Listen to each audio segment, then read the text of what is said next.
Before I start speaking to the Governor-General of Australia at Admiralty House in Kirribilli, I want to thank our Indigenous brothers and sisters for walking hand in hand to make this a better country. I'd like to acknowledge the traditional owners of the lands on which we're on, the Camaragal people of the Eora Nation. I'd like to pay my respects to elders past and present. One of the proudest things I can say about myself is that I am Australian, so it makes me really happy that it's a title I can share with our Indigenous family. Australia is a sensational country, and Australians, on the whole, are sensational people. We don't always agree with each other, but by and large, we respect each other. We work hard, and more often than not, we're good to people. We're tough and loyal, but we're intelligent enough to know when to strike and when to pull our heads in. We're sometimes confused as a nation, though, as we try and make our way across this ruthlessly competitive world we live in today, where sometimes it feels like to be proud of the life you're living, you have to be the best. Just giving life the best crack you can and being proud of yourself, whether you win, lose or draw, doesn't seem like it's good enough anymore. The phrase, good things happen to good people, doesn't seem to be used as much anymore. And a lot of people will tell you that just showing a bit of care, kindness and respect isn't enough to get you ahead in today's world. But the mantra of the most powerful person in Australia right now, the Governor-General, Her Excellency Sam Mostyn, is care, kindness, respect. And like all good leaders should, Sam leads by example. When Sam first took on the role of Governor-General, one of her staff sat her down and asked what she wanted her legacy to be when she finished in the role. She said to him, "I want to have the same relationship with my daughter after serving as Governor-General as I did before." If I had to choose one individual to sum up what modern Australia looks like, that individual would be our Governor-General, Sam Mostyn.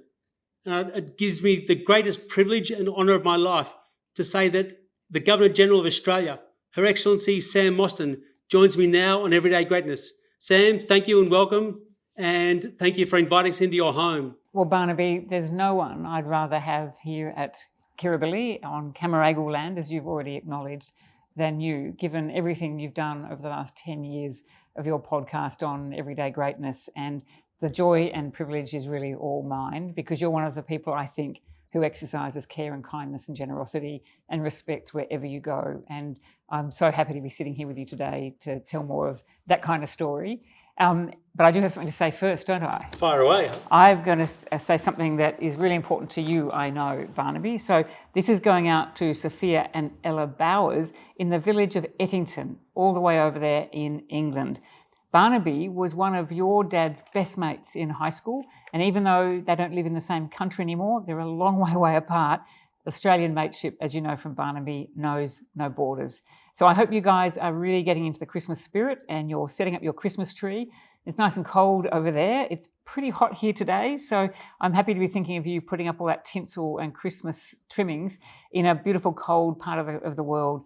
I hope you're there with your mum and your dad and your family have a beautiful Christmas together. And I know that that's really important to Barnaby, given his connection to your dad. So all the best for Christmas from both of us here. And we wanted to start the show by sending out our greetings in that way.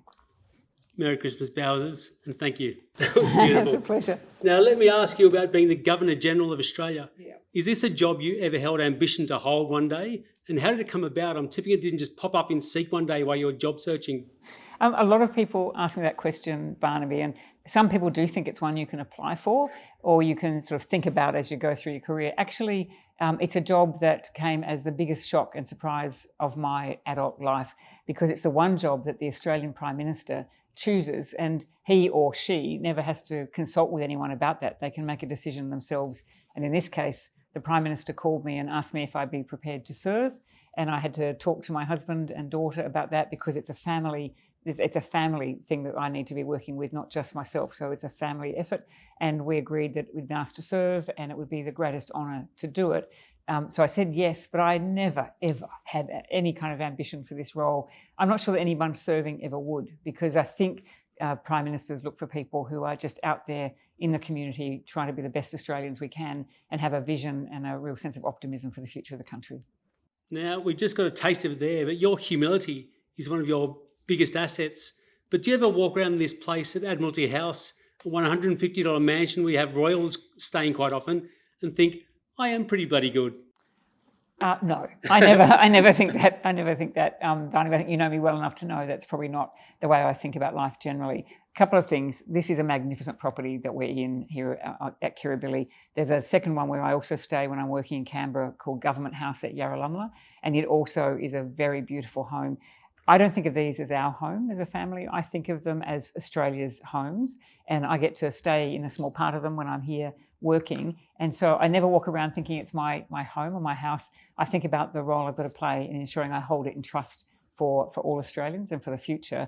And I never think you get to these roles because of some sense of yourself. It's just about contribution. So I think the best thing anyone in high office can do is maintain humility, is always think about others, and never get a big head and forget why you're here and get caught up in the trappings of the job just to do the job really well.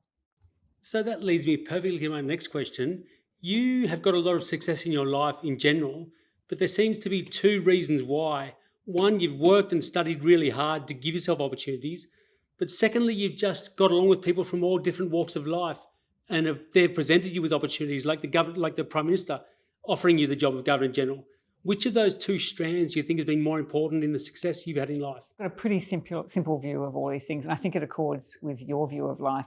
It starts with how you're raised and the quality and care of a family. So my mum and dad raised four of us. I'm the oldest of four girls, as you know, and I lived in an army family. My dad was in the army for 40 years, and we moved around a fair bit when I was young.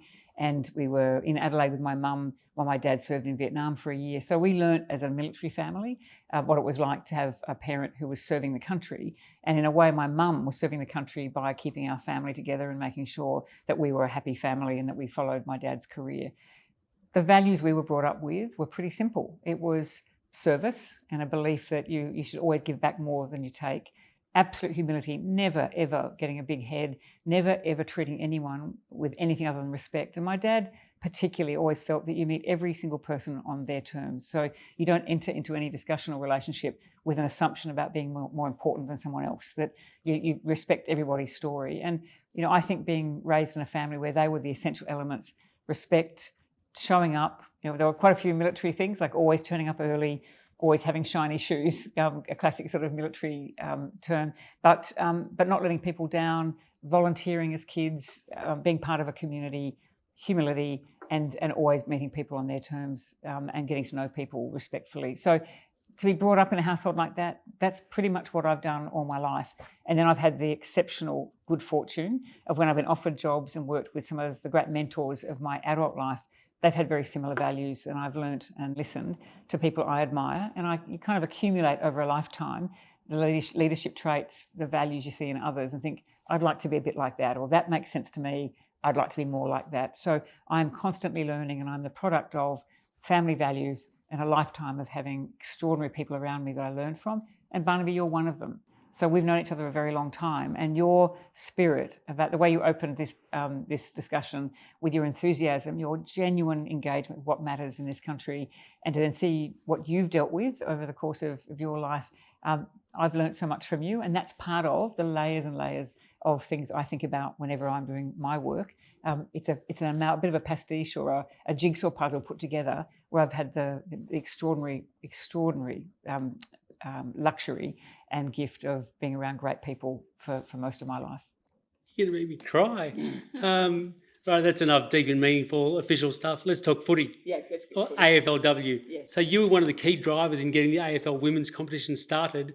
How proud does it make you feel looking at that competition now, where you see young Australian women getting camaraderie, opportunities and networking that was once only the domain of men? Well, like you, I'm really excited by it. I'm glad we've just got through another season 9, and we're seeing the growth of this game. We're seeing really excited crowds. We're seeing the return to community footy. But most of all, we're seeing respect growing for girls and women who want to play the game just as they always did, alongside their brothers and their fathers and their uncles and their granddads, and where the passage to them to do that had been blocked. And so enormously proud, but I'm really conscious that change takes a lot of people, and I was just fortunate enough as a member of the AFL Commission back in 2005 to be able to listen to the advocacy and the calls by women across the country for a league of their own. And so I think the learning from all of that was I was in a position around that board table to start asking questions and to seek that to become a strategic focus for the AFL. And if you just keep asking for those that see you having a position of authority and power, you take it very seriously. So that was part of a broader group of people who then worked very hard for over a decade to get us to 2017 when we launched the season one. And today I just look at all those women who played football over decades before there was AFLW, and I pay my deepest respect to them because they played in a world where they weren't respected in the same way that men were. And I look at the women in the 10 years since we've had the league, and I look at that incredible sense of athleticism, of competition, and the product, this incredible game, AFLW, that's drawing a whole new set of audiences and tells little girls and boys that your gender does not prevent you having a successful story in footy. That's what I'm really proud of, that we've gotten rid of a barrier that was keeping women out. And that's great for boys and girls and men and women. So enormously proud, and another great season with the Kangaroos this time prevailing after they didn't last year. And great to see some of those teams coming through. And I can't wait to see every season ahead because it's just going to get better and better. Join in the chorus. So, given all of that, how do you pinch yourself these days when you think of how cool Australia is for young girls growing up here today with all the equal opportunities and the opportunities for women outside of sport, more generally in leadership and the business world and sport and everywhere? How cool is it today? It is. It's very cool, and things have become much, much better. And I look at my daughter who's in her 20s, and then I look at another group of young girls coming through who are much, much younger. And I think the opportunities there are far greater and there is more equality. But before we pinch ourselves too much and get too excited, we've got to keep reminding ourselves that there's a long game to play here for all forms of diversity and equality. And we've got to work with young men particularly, so make sure there's not a backlash against the rising of women. Because for some, that would feel like the rise of women has come at the expense of men and boys. And I think we have to be really careful to make sure that as we think about equality that brings women to equality with men, that men know that that's been good for them, that boys coming up, younger boys particularly, young men, can see that a world that's equal is great for them. But we need to do a lot more of that explaining and understanding so we don't lose a generation of young men who feel that the rights have all gone to women. And we know that there's still a lot of things that affect women, lack of respect in some cases, violence, family violence, domestic violence. There's still forms of discrimination in workplaces and in some parts of the world where women can't work the same as men. So we will continue to do that and grow over time and be very positive about it. And that's when I get really excited, because if we commit to it together, men and women, girls and boys, those that are non-binary, and just think about the fact that everyone belongs. Everyone has a right to succeed, and we keep dismantling some of those barriers. That's when I feel I can pinch myself when I see equality for all. But everyone's got to be part of that conversation. That's a very interesting segue to the next question. Modern Australia is a mixture of three very different stories. Yep. Our First Nations people, the British institutions that brought us our constitution and things like Admiralty House, and the multicultural story over the last 50 years or so. Yep. How do you get those three different stories that can sometimes be antagonistic to all walk hand in hand to make this a better country? Well, you're sounding like the Governor General, because which I love, because that's what I've been talking about since I took office on the 1st of July, that Australia has these three incredible advantages that if you see them working in conjunction with one another and supporting one another, suddenly you see a story of a country that has something that almost nowhere in the world has. You've talked about 65,000 years of culture and connection to this continent and its languages and its history, offered to us generously by Aboriginal and Torres Strait Islander people for as long as it's been possible. Those British institutions that you described, I would add to things like compulsory voting, an independent electoral commission. Australians, when they cast their vote, can change governments peacefully and successfully. We don't have fights. We don't storm our institutions. We've got a wonderful independent court system, a judicial system, all those things. And then you cap that off with the greatest story of multiculturalism the world has seen, where over the last half century we've seen 7 million migrants become Australian citizens and almost 1 million refugees come to this country ultimately to become citizens. If we treated those three things as interconnecting strengths and talked about it and reflected on it and didn't see them in tension with one another, but totally supporting each other, then you work off that and think about what does the future hold. Because that level of cultural diversity, strong institutions, First Nations history and connection to country and to land, what better start could you have for a discussion about a modern, successful, stable country than that? So I tell that story over and over because I want people to actually focus on the bit of the story that they represent, but also think back through the history of this country and then start thinking productively about what does that mean for modern Australia for the next half century? What will it look like? Who are our future leaders going to be? What are the things that you would change, but what things do we hold fast to? And I think respect for institutions, for civics, for the way in which we discuss things. I talk a lot about care, as you said at your introduction, care for civics and institutions, and care for the way we conduct ourselves in difficult conversations about the things that often split us. Doing that without rancour, without fighting or violence, to me is one of the things we've got to focus on. And I focus on that a lot as the Governor-General, because I think Australia did have a natural advantage. I think we used to argue well. We could disagree well. You could have you could do it around footy grounds, whether it was about the team you supported or something more fundamental, but you'd walk away still respecting the other person and say, that's your view and I respect it. If we don't hold on to that or build that muscle of disagreeing well, that's when we slide into things we're seeing in other parts of the world where you fall into tribes who are fighting with one another and can no longer hear one another. And that would be a great loss for our country. So they're the things I talk about a lot as Governor-General. Let's lift our sights. Let's do that work cooperatively. And even when we disagree, do that well and care about the system that we have with all of those advantages. That makes us a truly mighty nation. I wouldn't say this myself, but I know a lot of people would say your mantra, care, kindness, respect, sounds a bit soft and fluffy.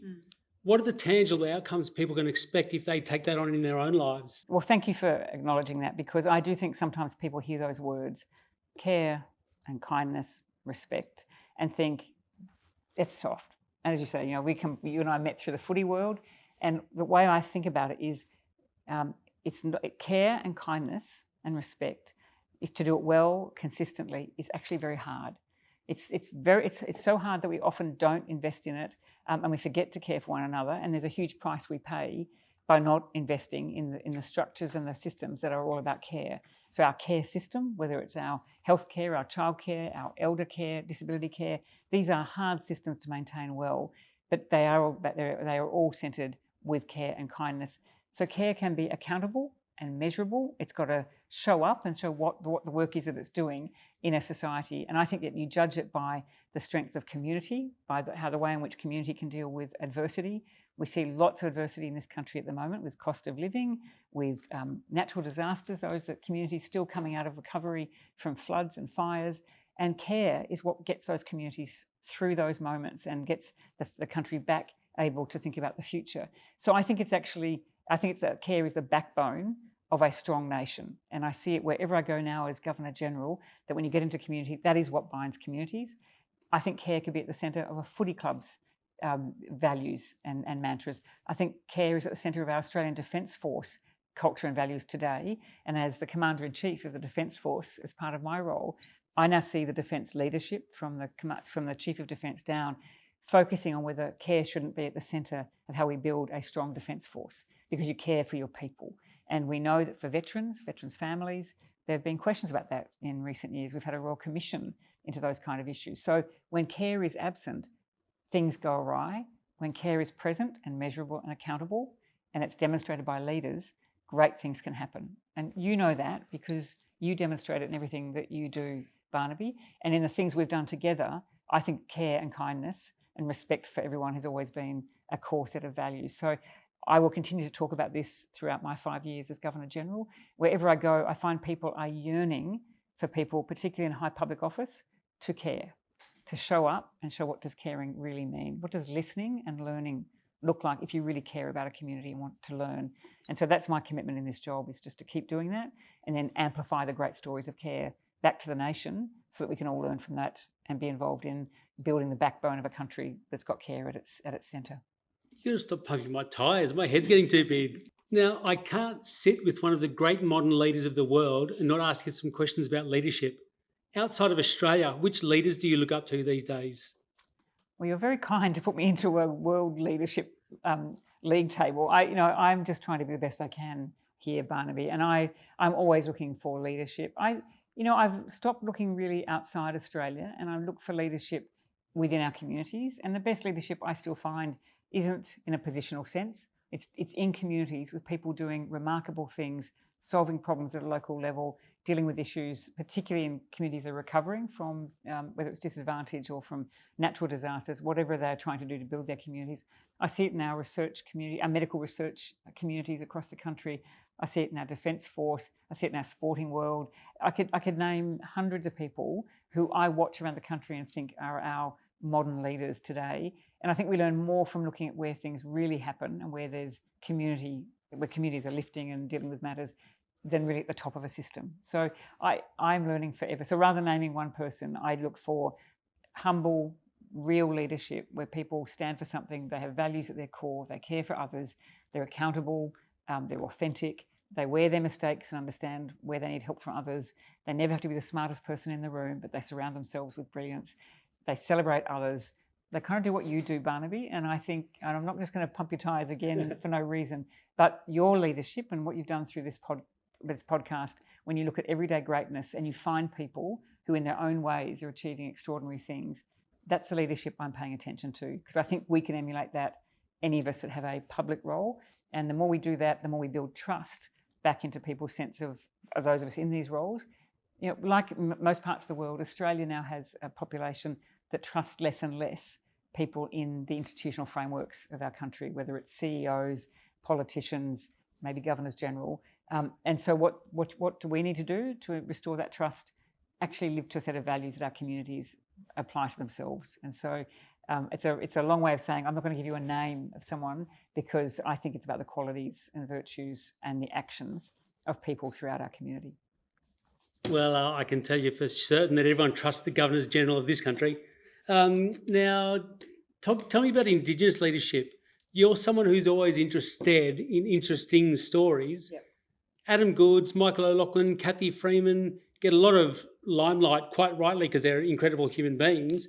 But who are some of those community leaders that don't get the spotlight on them? Just drop a few names. Yeah, well, you've named three remarkable Australian Indigenous people, linked probably by sport in the case of Adam and Michael and Kathy. But each of them has gone on to do things way beyond their sport. And we know about those things, whether it's Indigenous education or employment opportunities, and thinking about the future of the country through a lens that actually represents diversity and inclusion. But, you know, there are so many First Nations leaders. I think about some that I spend a lot of time with. And one of them at the moment is Auntie Beryl, who's a leader from Redfern here in Sydney. And Auntie Beryl has been involved in catering schools for First Nations kids, understanding Indigenous food systems. And Auntie Beryl has always thought about her community first. She's now looking at things like aged care for First Nations Australians. And she's someone I can call and have a proper talk about what does eldership mean, what do I need to pay attention to. And interestingly, when the King was visiting Australia just a few weeks ago, Auntie Beryl asked if she could meet the King, and because she had met him and cooked for him as Prince Charles, she'd also cooked for his son, Prince William, when he was in Australia. So she was able to reconnect with him at Redfern at the National Centre of Indigenous Excellence and able to cook for him again. And so that relationship with the royal family for her is very important, but she is very clear about the fact that she's here and representing her people and teaching all of us what it means to be an elder and to always care about a community. I meet people like that right across Australia today, whether First Nations, those that have a cultural background like mine, many multicultural people who are standing up for their communities, lots of young multicultural ambassadors for their communities, many LGBTQI people who speak about their communities. It's, you know, these are leaders that are showing us what does inclusive leadership look like, where everyone belongs and where there's a sense of absolute excitement and optimism about the future, so long as we do include everyone in that journey. So I could keep naming names, but we'll run out of time. But it's not always sporting heroes, although those sporting heroes that you and I have spent a lot of time with often transition into being community leaders and focus on things that are important for the future of the country. And I think that says so much about their leadership beyond sport too. Now, you won't admit this, but you have a lot of pearls of wisdom when it comes to leadership. For young Australian kids, boys and girls, or non-binary kids, what advice would you give them if they're aspiring leaders but just feel like they're not quite there yet? I love that question, Barnaby. So at Government House in Canberra, as Governor General, we receive 25,000 young people through the House every year on the schools tours. And they come from every part of the country, remote, regional, rural, city, suburban. And I get a chance when I'm in Canberra to go and spend 10 or 15 minutes with all of those school groups, and they range from mid-primary to towards the end of high school. And I always say, in answer to that question, they always ask that, what's the advice I'd give them? I always say, do study hard, do try, don't give up on school. Follow your heart in the things that you think you're good at and invest in that and keep going. Even if you're not the best at it, you don't have to be the top. You've said this many times, that you don't have to be the very top of anything. Be really proud about the things you get done and don't compare yourself to others. Just do the very best you can. I think young people should always think about volunteering and being part of something bigger than themselves, and to build, again, a muscle strength of being part of a community early on. That's what I learnt as a young girl through my parents about volunteering, about door knocking for important causes. We were raising money back then for the Heart Foundation and the Salvos.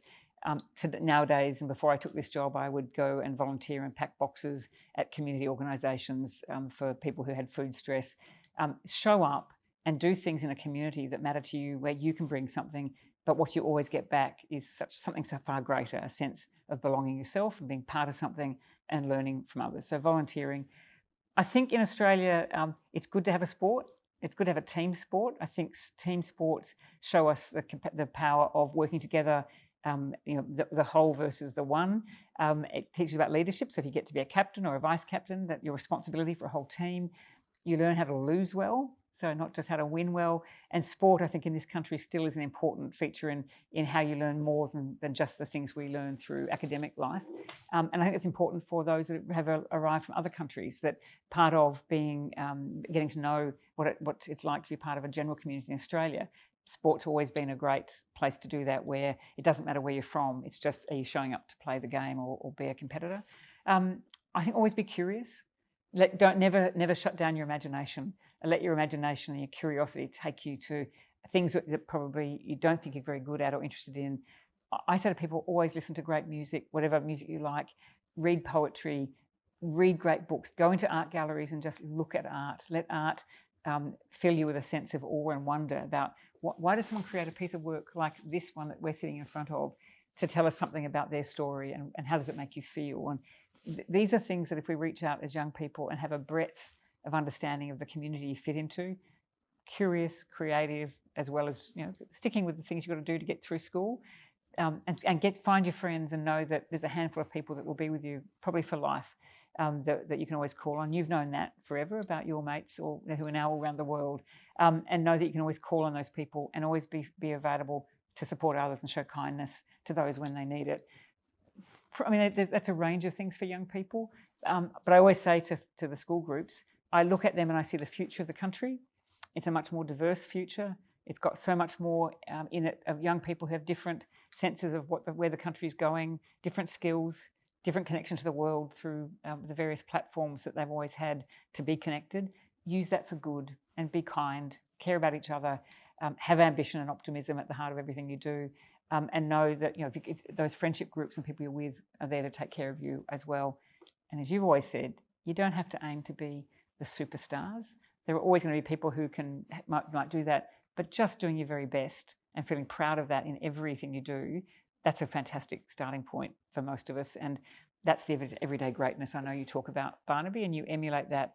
And if more people thought that way and didn't compare themselves to others, people's sense of themselves, of being satisfied and looking out for others, I think would be something that grows. And you take that through your life.